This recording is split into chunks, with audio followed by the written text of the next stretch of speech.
tähän saareen kätkeytyy salaisuus. Luohua kuului aikoinaan Novgorodiin, josta vainolaiset kävivät ryöstöretkillä. Noista ajoista ja myös isovihan aikaisista tapahtumista on kylällä jäänyt elämään monenlaisia tarinoita. Luohuan Viitalan perällä on vainon aikoina saatu olla koko ajan valmiustilassa.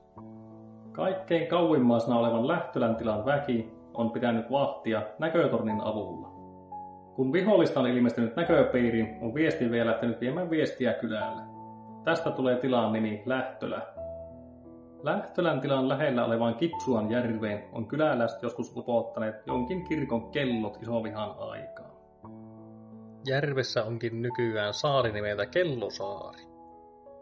Mutta järvestä löytyy myös toinen saari, ja sen nimi on Aaressaari.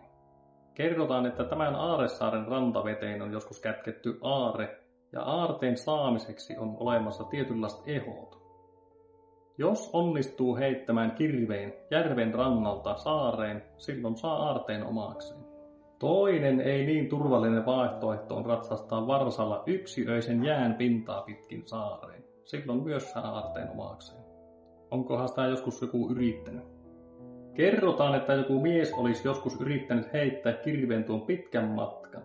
Heitto ei ollut kuitenkaan aivan riittänyt, ja kirves oli molskahtanut saaren rantavetteen.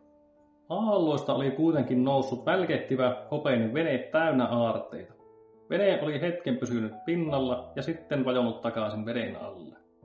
Mitäpä luulet, että tapahtuu, jos käyt nakkaamassa kirveen tuolta järven rannalta tuohon saareen?